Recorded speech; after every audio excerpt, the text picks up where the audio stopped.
Hello, magandang gabi sa inyo lahat, mga kababayan ko. Magandang gabi po.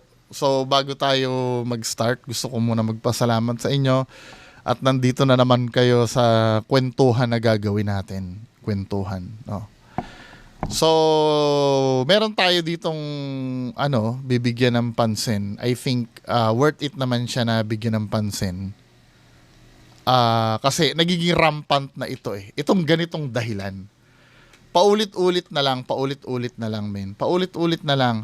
Kahit nag-effort na ako mag-explain, 'di ba? Paulit-ulit na lang. So, basahin natin 'to Ito ay comment ni Sir CJ Montero. Napukaw yung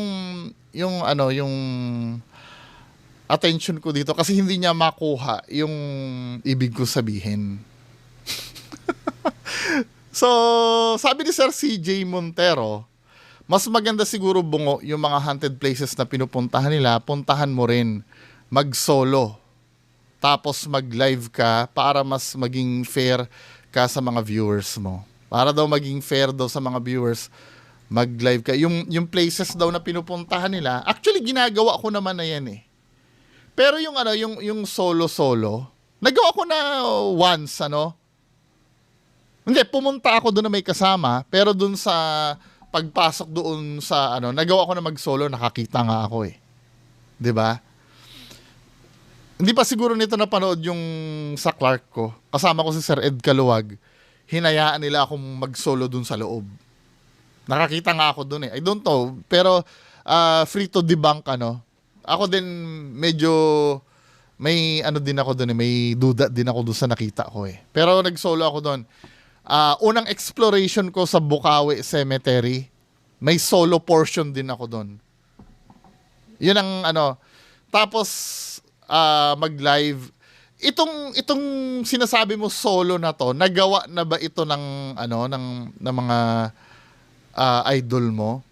Ay oo, may solo nga pero sure ka ba na solo?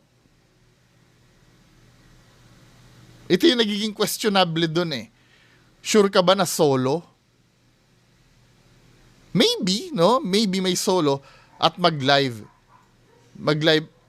Alam mo, pointless ito, men eh. Yung itong pinapagawa mo sa akin eh.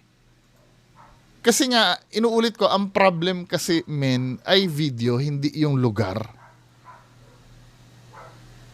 Hindi yung lugar. Ganito, bibigyan kita ng let's say, pumunta ako doon sa mga haunted places na pinuntahan nila. Pagpunta ko doon, nakakita ako ng totoong multo. Pagpalagyan na, shortcut na natin, hindi na tayo gumastos. I-accept ko na yung lugar na pinupuntahan nila ay may multo. Nakita ko. 'Di ba? Ang tanong dito, yung pagiging fake ba ng ng video nila, napawalang bisa ba? Hindi pa rin fake pa rin yung video eh. Ito yung pilit kong pinapaintindi sa iyo, sir, na ang problema natin yung video, hindi yung lugar. Nakukuha mo ba ibig ko sabihin, sir? Sabi nga kasi para maging fair ka sa mga viewers mo, hindi ba pagiging fair sa viewers ko na pinipinpoint ko doon at ine-explain ko doon sa video kung alin yung peke doon at kung paano ginawang peke? Hindi ba pagiging fair yon, men? Na pinapakita ko yung mismong source?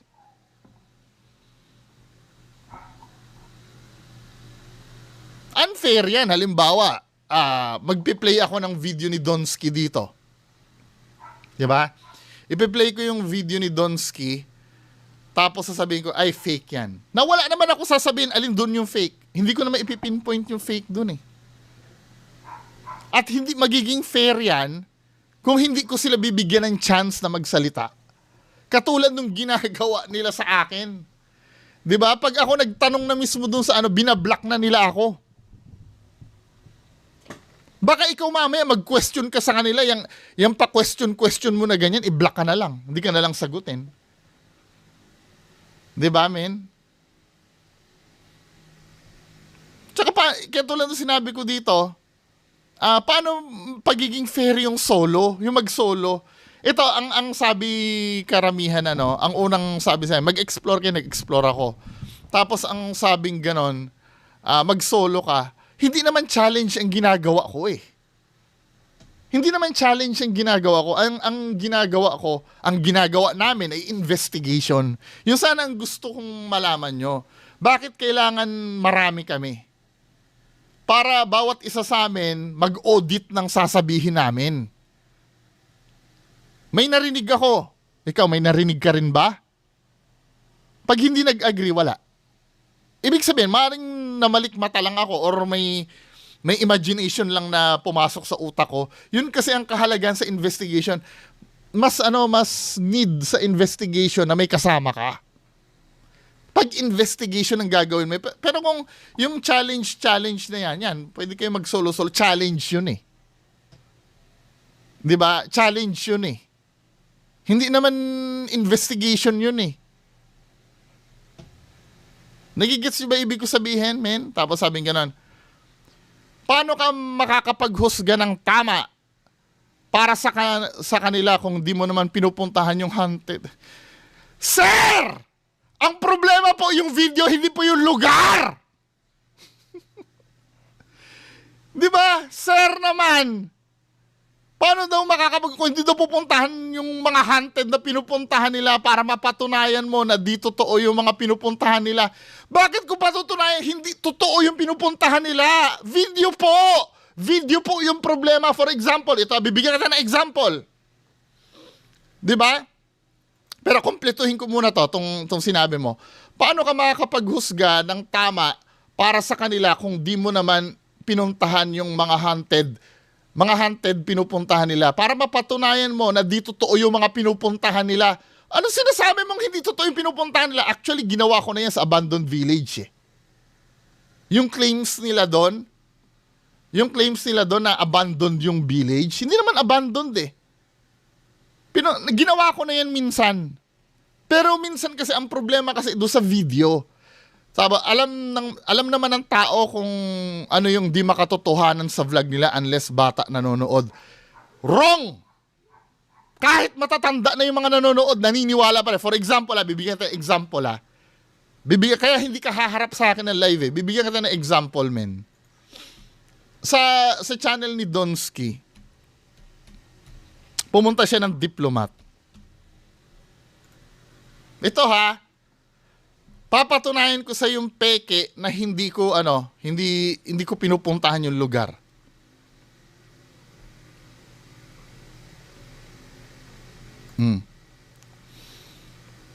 Sabi mo unless bata ang nanonood 'Di ba? Unless bata ang nanonood. Tingnan natin ang mga comments nito sa sa channel ni Donsky. Tama, legit na meron dyan. Tapang mo, di ba? Ang dami naniniwala dito. Oh, sobrang ganda ng videos mo, nakakatakot. Ay, sorry, di nyo na ba? Ayan bata ba to? So kung ang argument mo, alam ang totoo sa hindi, tanggap mo na may fake talaga nang hindi pinupuntahan. Kasi base dito sa comment mo, men, ang sabi mo dito, alam naman ng tao kung ano yung di makatotohanan sa vlog nila. Bakit yung mga tao na yan, pinapayagan mo na alam nila yung totoo kahit hindi sila makapunta doon? Bakit ako kailang puntahan ko? Binabali mo rin na sarili mo logic eh. Alam mo, hindi ba ako tao? Para malaman ko rin yung totoo o hindi sa pinapanood ko? Unless bata ang nanonood. Ito, sabi mo eh. Ayan Alam naman ng tao kung ano yung di makatotohanan. So, hindi ako tao kapag sinasabi ko hindi totoo yung pinapanood. Bakit itong mga, yung mga nagsasabi, ba't hindi mo i-challenge din itong mga to na puntahan nila bago sila magsalita na hindi totoo? Bakit sila may permiso sila na sa'yo, may permiso sila sa'yo na alam nila na hindi makatotohanan unless na hindi sila pumunta doon? Itong mga naniniwala ba dito, bata ba to? Yan yung sobrang ganda videos mo, idol, nakakatakot. Oh. Takot na ako, idol, sobrang nakakatakot. Sinabayan ng creepy sound. Ay, sorry, hindi nyo nakikita. Oh. Bata ba yan? Ito ha. Ito sinasabi ko sa'yo. Itong Diplomat Hotel, kilala talaga tong haunted. However, ito, may papapanood ako sa'yo dito. May papapanood ako sa'yo dito sa part na to. Sana ba yun? Yung sa may gate.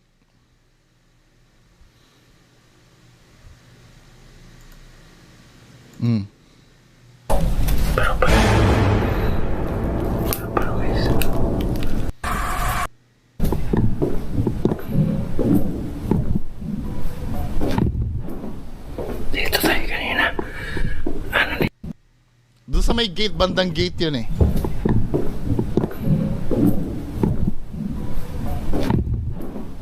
Dito tayo kanina. Dito na tayo kanina. Okay. Ikaw lang ang tatanungin ko ha. Hindi natin both napupuntahan itong diplomat. Pero gusto kong itanong sa'yo. Saan bang part yun? Babalik ako, wait lang ha. Hahanapin ko lang yung part na yun. Oh, ito ha. Itong part na to. Hindi pa ako nakakapunta ng Diplomat Hotel. Ikaw, nakapunta ka na rin ba ng Diplomat Hotel? Halimbawa, hindi ka pa nakapunta ng Diplomat Hotel. Hindi ko na maalam eh, baka mamaya pumunta ka na dyan eh. Ako, hindi pa ako nakapunta ng Diplomat Hotel. Maliwanag yun ha, hindi pa ako nakapunta ng Diplomat Hotel. Sino mga hindi pa nakapunta ng Diplomat Hotel dyan? Comment kayo sa baba.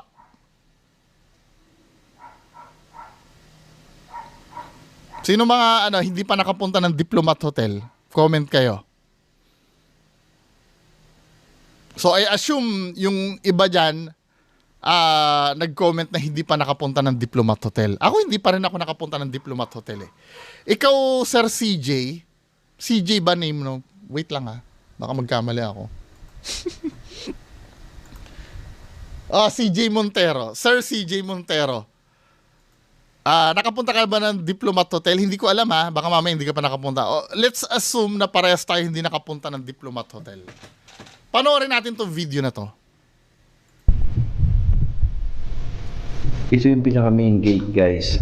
Kaya lang, sarado. Ito. Sarado siya.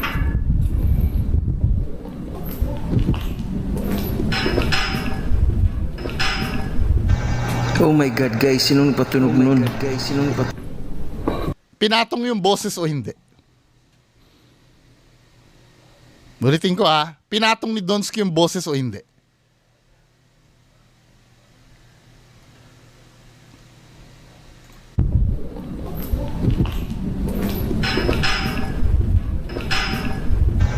Oh my God, guys. Sinong patunog nun? Pinatong ni Donsky yung boses o hindi? Oh my God, guys. Sino nagpatunog nun? Sagutin mo.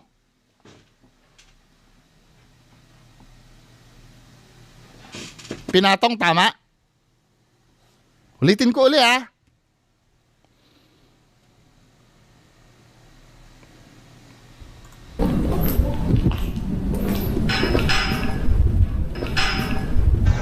Oh my God, guys. Sinong patunog nun?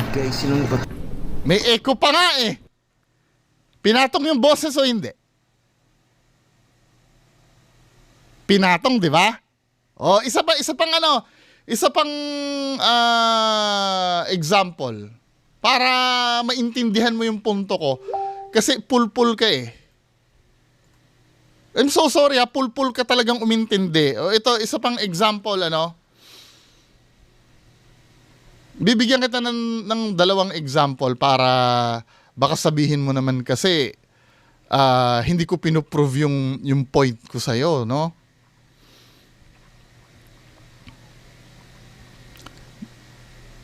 Dito naman sa Black Lady House.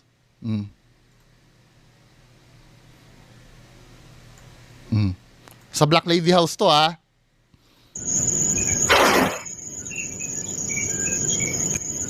Ito ay bago saniban si Boy Balod.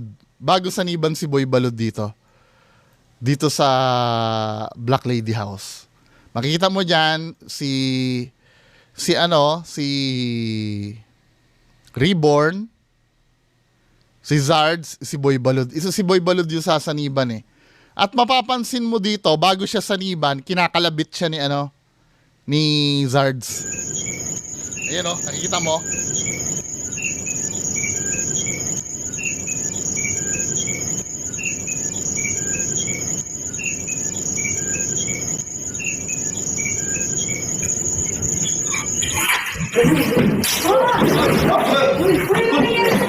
Now, totoo yung sanib o hindi? Kinalabit muna si Boy Balod eh. Bago siya, zinom ko lang po yon. Zinom ko lang para ipakita dito na bago saniban si Boy Balod, kinakalabit na siya ni Zards. Ayan o, tinan nyo yung kamay ni Zards.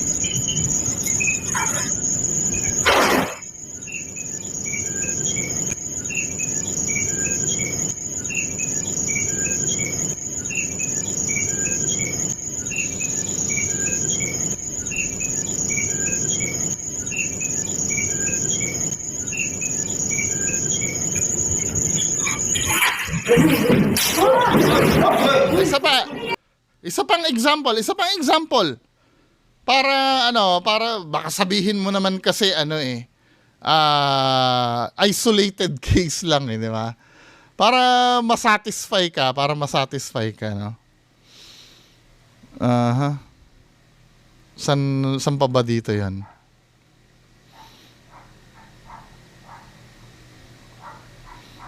Wait lang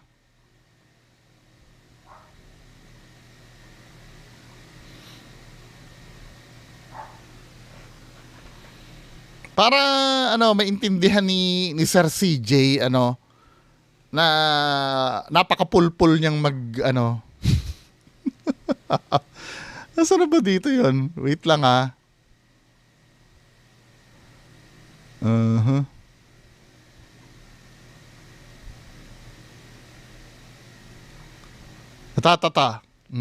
Panoorin mo muna to mawawala muna ako sa screen.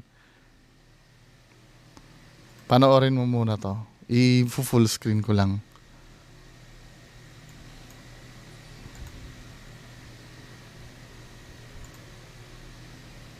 Aalis muna ako dito sa screen. Manood ka muna.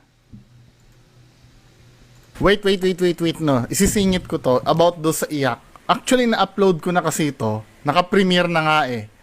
Pero binawi ko kasi meron ako natuklasan. Ito pala ay sound clip lang na dinownload ni Donsky sa YouTube. 'Di ba? I-explain ko sa inyo mga mena. Dun sa nahuli ko kung saan niya kinuha. Nahuli pero di ka kulong, Donsky. 'Di ba? Itong ang kapal ng mukha ng idol yung gumawa ng peking video eh. So ito yung sound ng iyak Ito yung sound ng iyak. 'Di ba? Then ni-record ko 'yan sa Audacity. Tingnan natin Audacity ayan. So ito na-record ko 'yan. Ito banda rito 'yan. I-play natin 'to mga mena, yung umiiyak na part. So ang timestamp ng umiiyak na part, alisin ko muna tong Audacity. 'Di ba? Yun yung software na ginagamit natin sa record eh.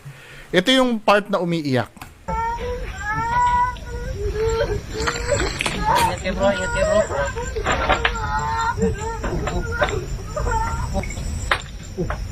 Diba? I-rewind natin. Yung may yung gumagano na umiiyak. Palibutan nyo!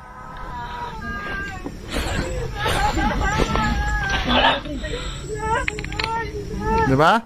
May distinction na. Yung gumaganon. Diba? Narinig nyo? Ngayon, ni-record ko sa Audacity ang iyak na yan. Galing sa video ni Donsky. So, ito yon. Ito yung iyak na yon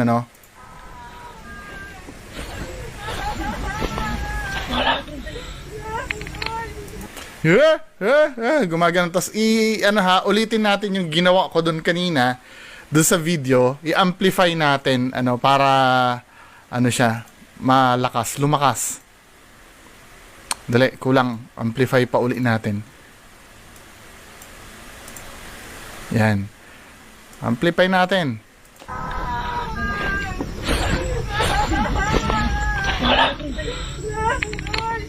Diba? Gumaganon yung ulit. Sagad nga natin.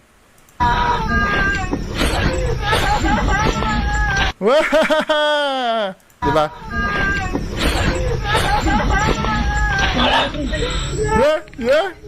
Gumaganon, diba? Dito ko natuklasan yan. Kinuha ni Donsky yan sa YouTube din. Dito yan, men, oh.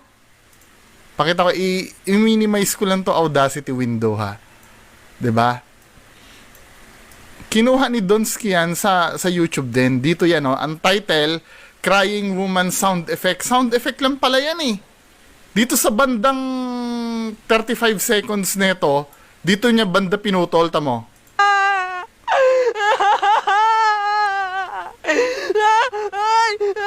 Di ba? Yeah. Ulitin natin ha, do sa 0.35. Pakinggan nyo maigi. Compare sa Audacity. Ito ay galing sa ni Donsky, sa video ni Donsky, ha.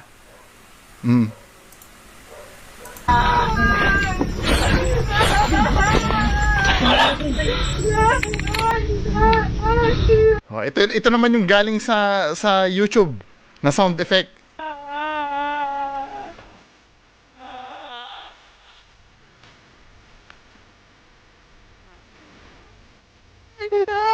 Di ba? Di ba? Debunk yung bandang huli. Kaya nga napansin natin may clicking sound bandang huli, eh. Di ba? Nung pinatay yung nag-click yan bandang huli, eh. Convince kayo na yun? Di ba? 35 seconds, oh. Para hindi pa mahalata, sa gitna mo pa talaga pinutol Donsky, ha. Oh. Play uli natin to, itong sa Audacity, oh.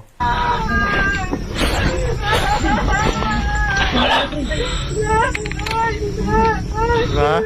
Yeah. Tapos pag pinlay ko tong original source,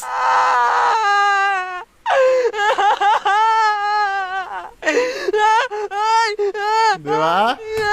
Napakamanluloko talaga ni Donsky na to. Sa YouTube kinuha yung crying lady, men.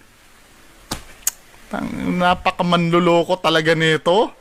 Ipipilit nyo pa rin? Sound effect yung iyak na yan, men, eh. Anyway, pagpatuloy tayo. Tatlong evidence na yung pinakita ko sa'yo. Diba? Yung panghuli, sa gitna ng palayan yun, men. Sa gitna ng palayan. Sa gitna ng palayan, Black Lady House, Diplomat. Yan tatlo na yan, hindi ko pa napuntahan yan. Now, mag-a-agree ka sa akin na fake yung mga video. Mahina na ang ulo mo kapag sa pride mo, paninindigan mo pa rin na totoo yung mga video na yan. Hindi ko pa pinupuntahan yung mga yan. Ngayon, napatunayan ko ba sa'yo na fake yung video nang hindi ko pinupuntahan yung lugar?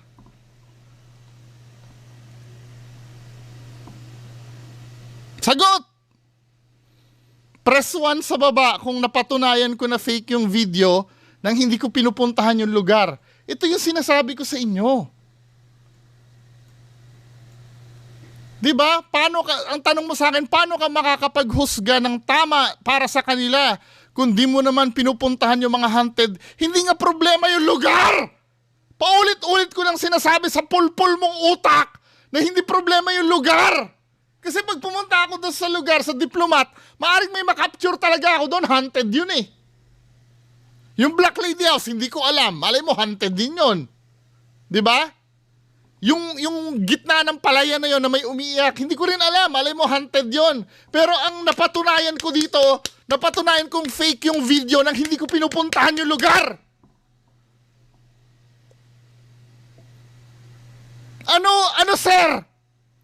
Pero pagdating dito sa dulo, sasabihin mo dito, alam naman ng tao kung ano yung hindi makatotohanan sa vlog unless bata nanonood. May naniniwala nga eh. Ba't itong mga taong to, pinapayagan mong sabihin nilang hindi totoo yung napapanood nila sa vlog nang hindi sila nakakapunta doon? Ba't pag ako kailangan kong pumunta doon? Anong special sa akin? Parehas lang naman kaming tao na may utak. Di ba? Alam mo naman at alam ng karamihan na paraan nila yon para kumita lang ng views. Di ba? Parang itong ginagawa mo, di ba, kikita. So, di ba? Yung pagkita ba nila sa video nila ang pinag-uusapan dito o yung pagiging peke ng video?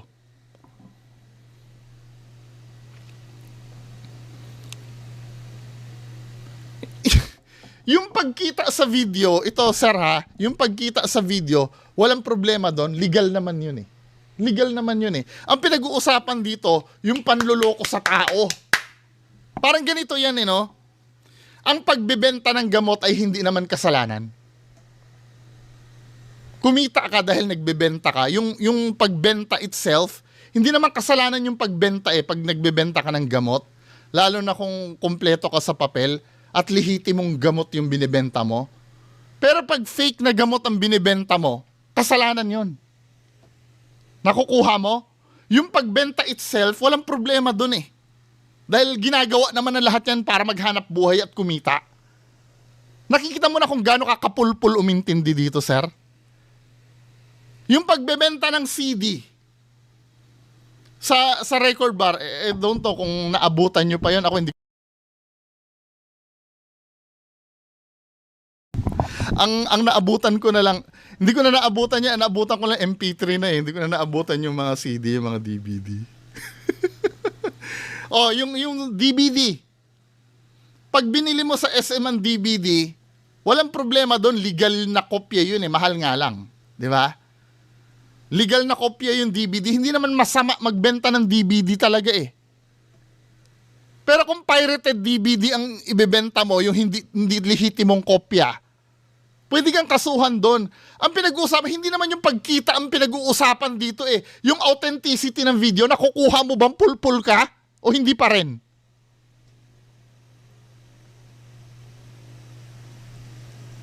Di mo, yung pamamaraan nga, ibig mo sabihin, kung ang katwiran mo, alam naman natin, karamihan na paraan yun para kumita.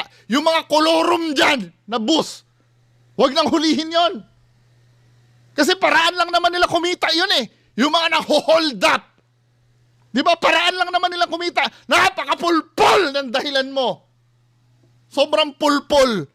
Tapos maghihinanakit ka sa akin kapag sinasabi kong pulpul ka? Di ba?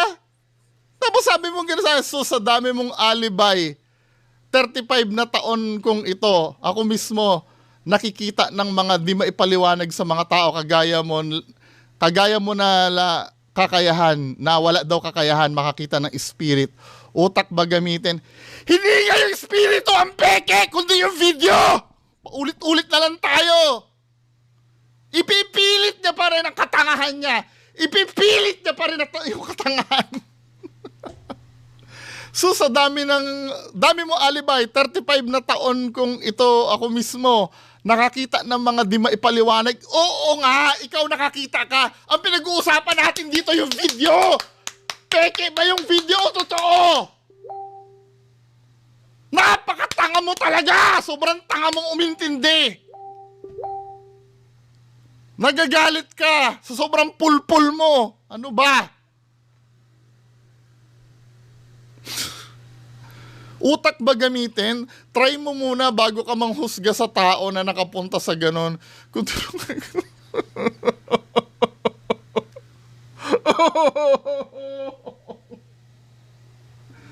Diyos ko! Tapos wow, halaki ng bilib mo sa sarili mo, Brad. Siyempre, alam ko naman ang peke. At alam mo, ay bakit ikaw nalaman mong peke? Pumunta ka na ba doon? Ba't mo nalaman peke? Pumunta ka na ba doon? Doon sa pinupuntahan nila?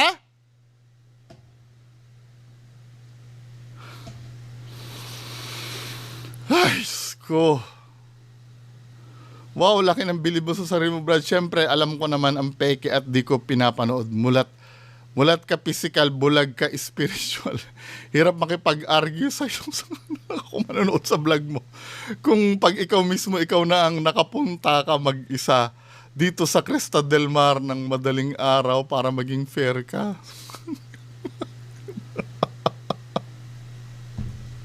Sa pananalita mo, ikaw nagmumukhang maikli ang utak, Brad. Argue lang, gumagawa personal pag di pabor. Hindi personal to, nakikita kasi na mahina ka talaga umintindi.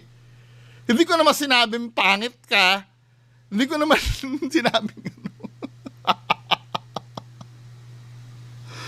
Pampulpul naman talaga kasi objective yun, hindi personal yun, men. Pulpul ka kasi umintindi. Hindi naman natin sinasabi na hindi totoo yung pinuntahang lugar eh.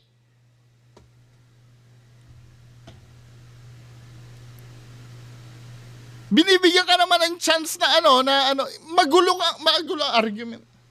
Sumakit ang ulo ko. Baka magkakaroon ako ng aneurysm dahil sa'yo. Tama mo. Naniniwala. Di ba, alam niya naman pala daw ang peke, isa hindi. Ikaw nga, nalalaman mo kahit hindi mo napuntahan yung lugar eh. Kaya nga ang argument dito, hindi naman sinasabing hindi totoo ang multo. Wala naman sinasabing hindi totoo na haunted yung lugar. Ano ba?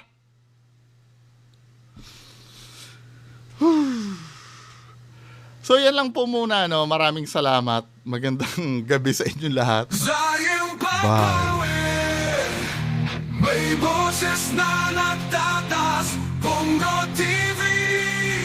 Tagapagtanggol, di napapagod sa laban. Sa bawat kasinungalingan, siya'y nagpapalag. Katotohanan ng kanyang hudya.